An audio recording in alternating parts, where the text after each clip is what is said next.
cepat gitu ya, karena tadi sudah mendapatkan materinya. Jadi dispepsia itu berasal dari bahasa Yunani, berasal dari kata dis yang artinya buruk atau gangguan, kemudian pepti yang artinya pencernaan. Jadi dispepsia adalah gangguan pencernaan atau pencernaan yang buruk, pencernaan yang tidak sehat, begitu ya. Dispepsia sendiri didefinisikan sebagai nyeri kronis atau berulang atau ketidaknyamanan yang berpusat di perut bagian atas, Jadi bukan di bagian atasnya perut seperti di esofagus atau di bagian dada, begitu ya. Itu bedanya dengan GERD. Nah, sindrom dispepsia, jadi istilah dari suatu nama penyakit sindrom itu ya. Jadi dispepsia ini sebenarnya bukan suatu nama penyakit, tetapi nama sindrom. Sindrom dari suatu kumpulan gejala. Jadi bukan istilah dari suatu nama penyakit, melainkan istilah untuk suatu sindrom atau kumpulan dari beberapa gejala atau keluhan yang berupa satu, nyeri di ulu hati, kemudian rasa panas di epigastrium, kemudian rasa tidak nyaman di epigastrium. Epigastrium berarti di perut ya, di lambung ya. Kemudian kembung, jadi rasa seperti menyesak di ulu hati ke atas. Kemudian mual dan muntah, dan rasa cepat kenyang atau perut berasa cepat penuh atau begah. Jadi kalau orang bilang dispepsia, berarti kumpulan dari perasaan-perasaan yang nggak enak ini. Apakah semuanya akan keluar? Tidak ya. Jadi tidak semua pasien merasakan semua gejala yang ada di sini. Tetapi bisa satu, bisa dua, bisa lebih dari itu, atau bisa bahkan ada gejala lain yang tidak tertulis di sini. Nah, keluhan dari sindrom ini bisa episodik ataupun menetap. Etiologinya apa? Jadi penyebabnya penyakit atau gangguan dalam lumen saluran cerna atas. Jadi adanya penyakit atau gangguan dalam lumen saluran cerna atas. Kemudian penyakit hati, pankreas, dan biliar seperti hepatitis, pankreatitis, kolesititis, dan lain-lain. Kemudian penyakit sistemik yang contohnya ada diabetes mellitus dan penyakit jantung koroner. Nah, disebut gangguan fungsional. Jadi gangguan fungsional berupa gangguan non-organik, gangguan dispepsia non-ulkus. Jadi ada gejala tetapi tanpa kelainan atau tanpa gangguan organik atau struktural. Jadi apa ya? Seolah kok ada gejalanya, tetapi bila di endoskopi itu tidak ada masalah apapun di gastriknya, gitu ya. Jadi ini bedanya dengan yang organik. Klasifikasi klinik praktis didasarkan atas keluhan atau gejala yang dominan. Maka dispepsia dibagi menjadi 3 tipe. Jadi kalau tadi kita mengenalkan ke ulkus non dispepsia ya, kita kembali lagi ke globalnya ini ya. Jadi sebenarnya dispepsia itu dibagi menjadi 3 tipe. Tipe dispepsia dengan keluhan seperti ulkus, ada yang disebut NUD tadi. Gejalanya nyeri epigastrium bagian atas atau bisa terlokalisasi ya bagian atas gitu ya. Kemudian nyeri hilang setelah makan atau pemberian antasid. Nyeri di saat lapar dan nyeri periodik. Kemudian dispepsia dengan gejala seperti dismotilitas, dengan gejala mudah kenyang, perut terasa penuh saat makan, mual, muntah, dan rasa tidak nyaman bertambah saat makan. Kemudian dispepsia non-spesifik, dispepsia dengan gejala yang tidak seperti kedua gejala di atas, jadi tidak seperti 2 tipe di atas. Maaf ya, tadi saya sampaikan ini secara global ya, tapi ini ulkus non dispepsia atau dispepsia sendiri dibagi menjadi 3 tipe. Jadi tipe dispepsia yang tidak yang seperti ulkus, jadi keluhannya seperti ulkus tetapi bukan ulkus. Kemudian keluhannya seperti dismotilitas tetapi bukan dismotilitas gitu ya. Kemudian ada gejala lain yang non spesifik. Nah, bagaimana pendekatan diagnostiknya? Yang pertama, anamnesis. Jadi dokter akan melakukan anamnesis untuk mengetahui gambaran, karakteristik, dan lokasi keluhan pada pasien. Dengan cara bagaimana? Ya menanyai pasien dan keluarganya, gitu ya. Kemudian pemeriksaan fisik abdomen berupa nyeri tekan atau lepas. Jadi kalau sudah nyeri pada saat lepas, oh berarti nyeri lepas gitu ya. Tetapi kalau ditekan kemudian nyeri, artinya nyeri tekan gitu ya. Kemudian cek organomegali atau tidak, kemudian cek adanya massa tumor atau tidak. Kemudian untuk laboratorium, cek jumlah leukosit untuk menandai adanya infeksi atau tidak. Tes serologi untuk melihat ada tidaknya Helicobacter pylori, kemudian cek amilase dan lipase di sini untuk mengetahui apakah ada pankreatitis atau tidak, kemudian cek marker tumor, jadi melihat apakah ada ganasan saluran cerna atau tidak. Kemudian bisa dilakukan endoskopi yang diindikasikan apabila ada dispepsia ditambah dengan alarm simptom. Jadi ada petunjuk awal akan kemungkinan adanya kelainan organik gitu ya.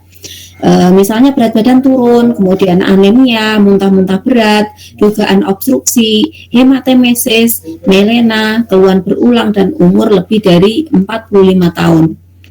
Endoskopi di sini dapat mengidentifikasi kelainan organik pada lumen saluran cerna, kemudian biopsi dan pengambilan spesimen untuk biakan kuman Helicobacter pylori.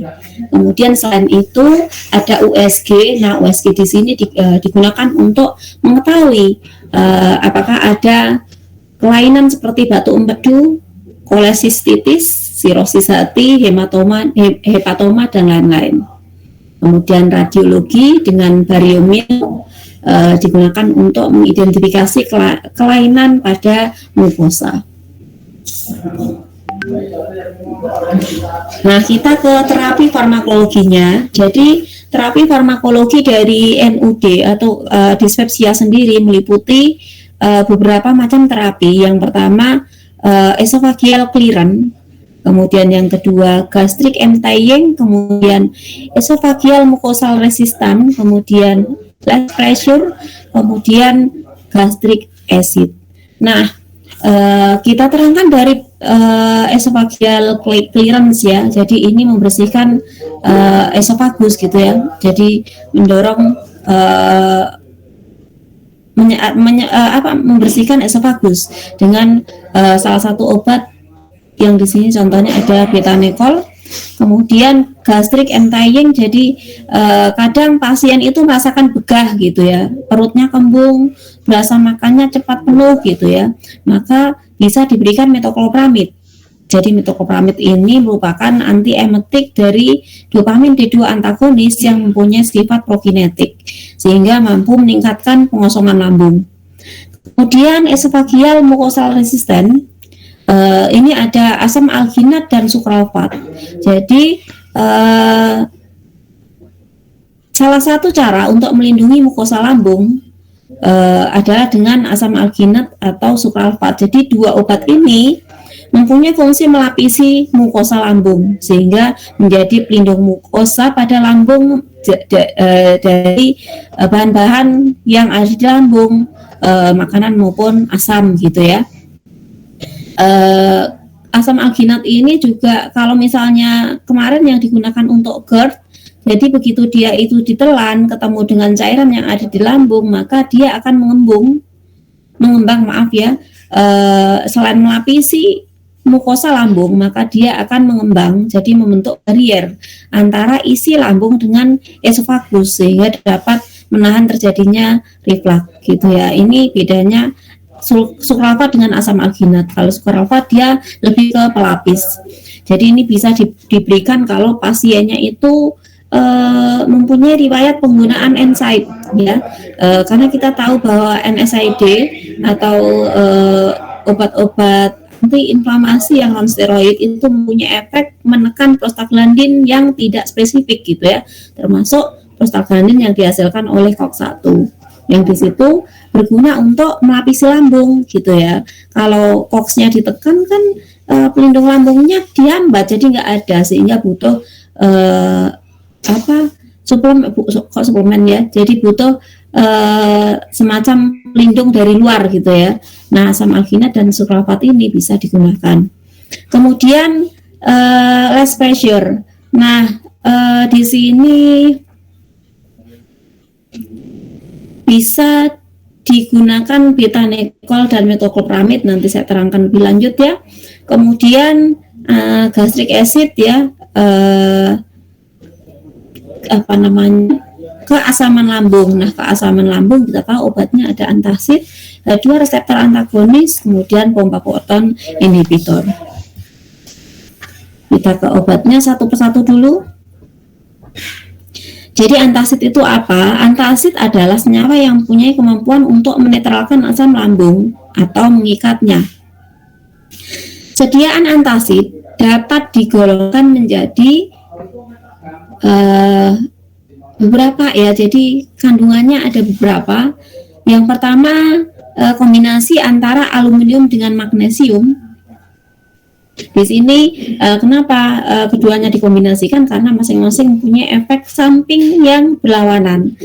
Si aluminium menyebabkan sembelit, si magnesium menyebabkan diare, sehingga kalau obat ini dikombinasikan maka akan mampu menetralisir efek sampingnya.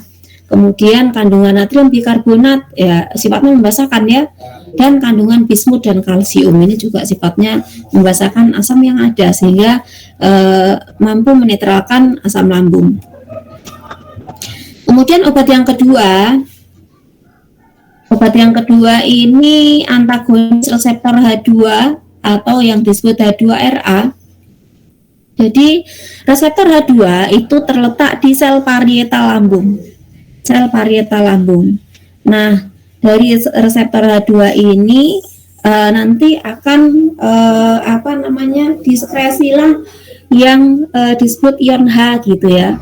Nah, ion H yang masuk ke lambung akan bertemu dengan Cl yang ada di lambung begitu ya, sehingga akan membentuk HCl gitu ya, sehingga meningkatkan keasaman lambung. Nah, kalau reseptor H2 di sel parietal ini dihambat, maka H+ itu tidak akan keluar menuju lambung gitu ya, sehingga tidak akan terjadi penggabungan antara H dan Cl. Nah, itu mekanisme kerjanya ya, menghambat sekresi asam lambung dengan cara menghambat aksi histamin pada reseptor H2 di sel parietal secara kompetitif dan selektif. Contoh obatnya pasti sudah tahu semuanya, ada simetidin, ranitidin, famotidin, isatidin, roxatidin dan lain-lainnya. Kemudian kita ke obat ketiga, ada PPI. Jadi PPI ini sendiri dia penghambat pompa proton ya. Mekanisme kerjanya menghambat produksi lambung dengan cara menghambat sistem enzim adenosin trifosfat hidrogen kalium atau pompa proton dari sel parietal lambung. Kalau ini dia menghambat gitu ya, dia menghambat sehingga si H itu tidak akan keluar sama sekali. Kalau si H2RA tadi, H2RA itu dengan cara menghambat aksi histamin, aksi histamin di reseptor H2. Jadi di sini histamin di reseptor H2 itu dihambat. Kalau ada histamin di situ nanti akan akan terjadi pengeluaran ion H gitu ya, tetapi kalau tidak ada histamin atau histaminnya dihambat, maka di sini dia mengurangi pelepasan ion H gitu ya, tetapi kalau yang di PPI ini dia menghambat sistem enzim adenosin fosfat ya, sehingga memang si kalium si hidrogen itu tidak akan keluar sama sekali gitu ya, sehingga produksi asam bisa dicegah. Contoh obatnya ada omeprazol, kemudian lansoprazol, pantoprazol, rabeprazol, esomeprazol, ya, kemudian ada banyak lagi. Nah, kapan minum yang paling tepat obat ini? Sebelum atau sudah makan? Jadi yang paling tepat adalah sebelum makan. Jadi bisa diminum 15 atau 30 menit sebelum sarapan atau makan berat untuk memaksimalkan efikasi. Kemudian ada obat prokinetik, seperti yang saya sudah sebutkan tadi. Obat prokinetik ini adalah agen yang dapat meningkatkan motilitas gastrointestinal dengan meningkatkan frekuensi kontraksi di usus halus atau membuat kontraksi lebih kuat tanpa mengganggu ritmenya. Ditujukan untuk apa? Ditujukan untuk memulihkan fungsi sphincter gastroesofagial dan mempercepat pengosongan lambung sehingga membantu mengontrol refleks asam. Jadi di sini meningkatkan pengosongan lambung. Contoh obatnya ada metoclopramid, domperidon, cisaprib, dan obat-obat antimual yang lainnya, tetapi lebih spesifik kepada D2 antagonis ya, dia yang mempunyai sifat prokinetik. Tetapi yang lebih banyak dipakai untuk prokinetik di sini sebenarnya metoclopramid ini. Kemudian ada sitoprotektor. Sitoprotektor adalah agen yang dapat mencegah atau mengurangi kerusakan mukosa lambung atau duodenum oleh berbagai zat ulcerogenik tanpa menghambat sekresi atau menetralkan asam lambung. Jadi dia hanya melindungi saja. Contoh obatnya jadi dibedakan atas analog prostaglandin, contohnya misoprostol, kemudian semua non prostaglandin.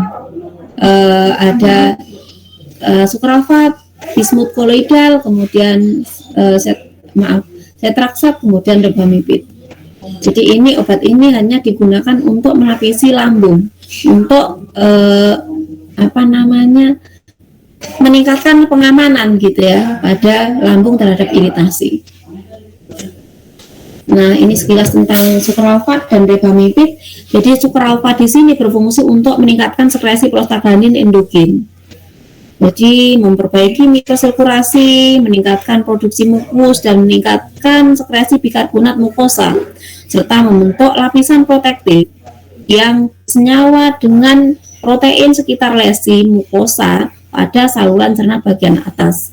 Jadi ini efeknya bagus ya, Jadi itu selain dia melapisi, dia mempunyai fungsi untuk meningkatkan sekresi prostaglandin. Kemudian dia juga meningkatkan sekresi bikarbonat sehingga dapat membantu menurunkan keasaman lambung.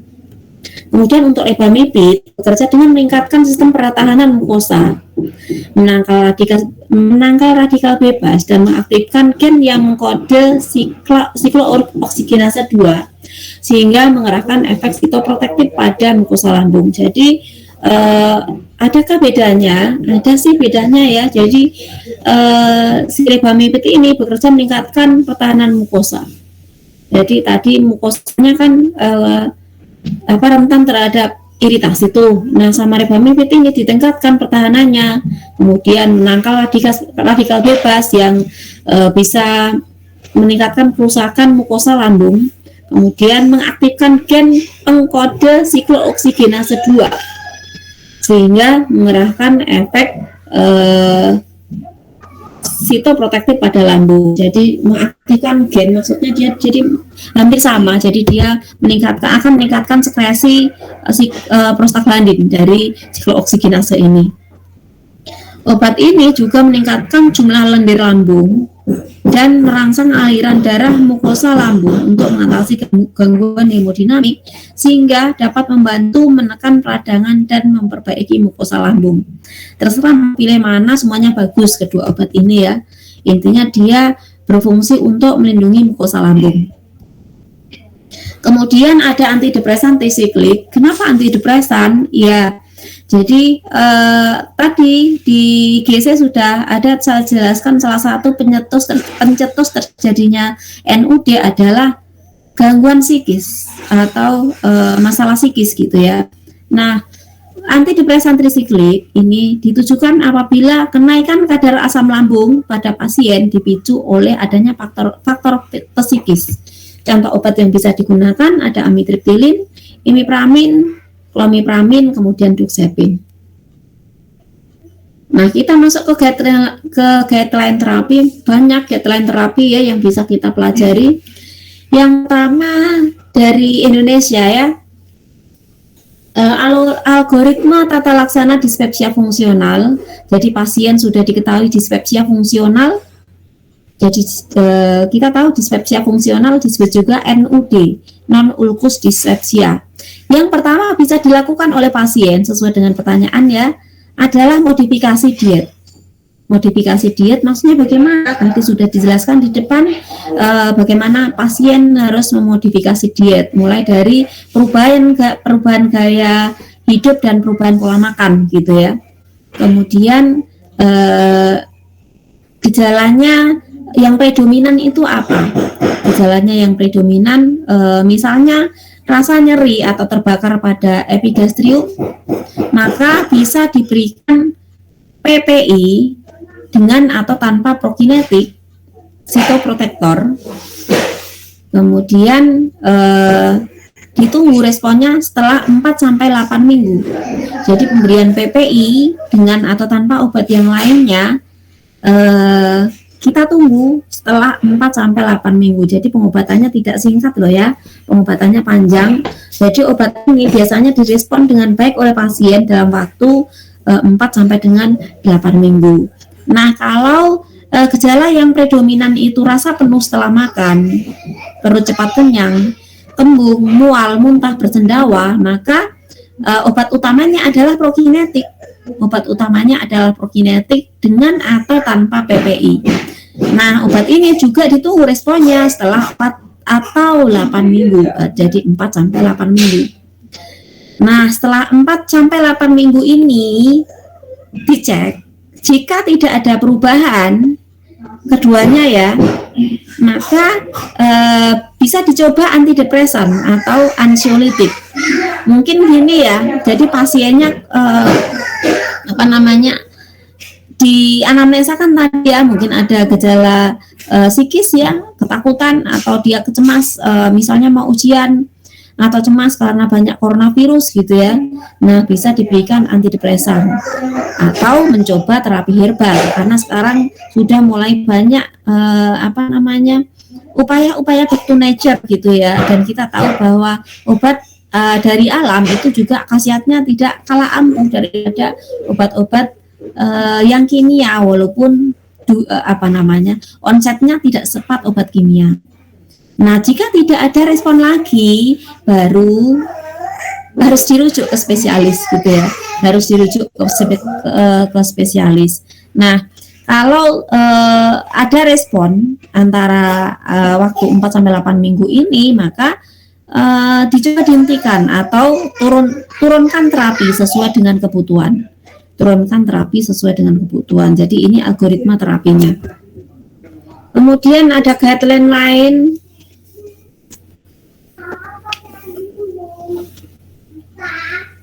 Jadi ada pasien yang sakitnya seperti ulcer gitu ya, sakit ya seperti ulcer. Nah, pasien dengan diagnosa bergejala seperti ulcer, maka bisa dimulai dari yang pertama, apakah di siangnya ada alarm simptom ataukah dengan alarm simptom, misalnya apa, bleeding, perdarahan, anemia, kemudian berat badan turun gitu ya. Jadi yang apa sih alarm simptomnya? Nah, ini beberapa contoh alarm simptomnya, ada perdarahan, anemia, atau penurunan berat badan. Nah, di sini dibedakan apakah dispepsianya dengan alarm simptom atau tidak. Jika tidak ada alarm simptom, maka pasien ditanya apakah riwayat terapinya ada atau riwayat pengobatannya dia menggunakan NSAID, jadi pernah atau beberapa waktu menggunakan NSAID atau tidak gitu ya. Jika iya, maka stop NSAID, atau jika tidak bisa di stop maka diturunkan dosisnya. Nah, kalau gejalanya membaik maka ya udah berarti tidak perlu terapi gitu kan ya, cukup dengan menghentikan atau menurunkan dosis dari NSAID. Untuk yang dengan simptom yang masih tidak membaik dengan penurunan atau stop NSAID, maka perlu diinisiasi dengan H2RA atau PPI. H2RA atau PPI. Nah, jika dilihat jika simptomnya itu teratasi maka continue, jadi dilanjutkan pengobatannya PPI atau H2RA-nya. Tetapi jika tetap ada maka harus dilakukan endoskopi, gitu ya. Kemudian misalnya tadi kembali dispepsia yang tidak ada alarm simptomnya, ditanya apakah dia minum NSAID atau tidak, ternyata kok tidak, maka kita mengarahkan ke Helicobacter pylori. Dicek adanya Helicobacter pylori, jika tidak ada maka ya berarti perlu cek yang lainnya, misalnya serologi. Jika negatif lagi ya berarti dilakukan inisiasi dengan H2RA atau PPI. Kemudian jika dari Helicobacter pylori itu ternyata iya benar ada, maka perlu dilakukan endoskopi untuk mengetahui apakah di situ sudah ada luka atau belum gitu ya. Kalau ada luka, maka perlu cek lagi terhadap Helicobacter pylori. Cek lagi terhadap Helicobacter pylori. Jika positif maka ditambahkan diberikan PPI dengan jadi PPI kombinasi dengan base Helicobacter pylori eradication regimen. Apa contohnya? PPI ditambah dengan clarithromycin ditambah dengan amoxicillin. Jadi itu terapi kombinasi untuk Helicobacter pylori. Nah, untuk monitoring simptomnya dilakukan pada jadi 1 minggu pertama sampai dengan 1 minggu kedua setelah treatment. Jika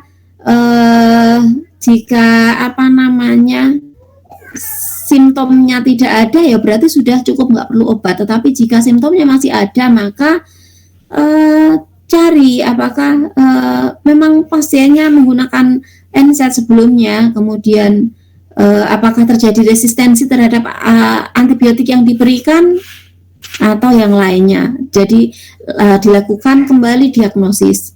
Kemudian kalau misalnya ulcernya itu tidak ada, sebenarnya nggak ada ulcer, sehingga perlu dicek lebih lanjut kalau ini. Jadi bisa mungkin GERD atau NUD gitu ya, sehingga dokter harus mencari penyebabnya secara pasti.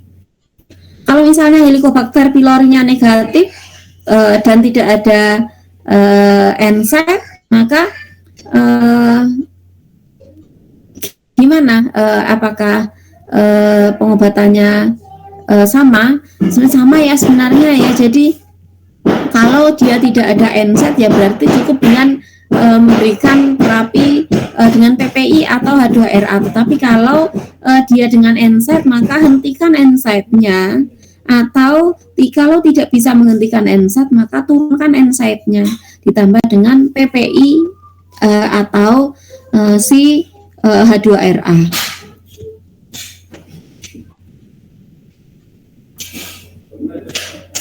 Ini sama, jadi mungkin saya nggak perlu membacakan ya.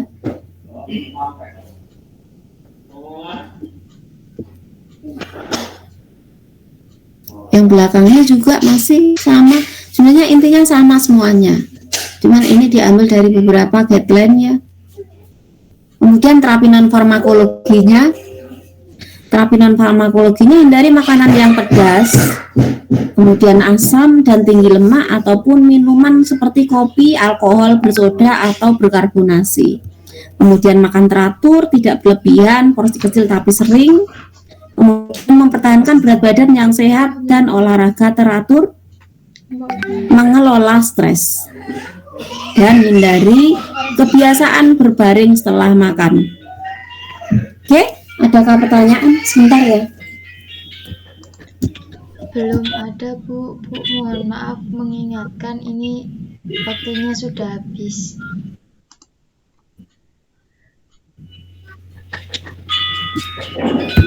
Oke, Mbak, terima kasih. Boleh meninggalkan ruangan nggak apa-apa. Nanti kalau ada pertanyaan silahkan ditanyakan di GC ya. Baik, Bu, terima kasih. Iya, Mbak, dia. Iya.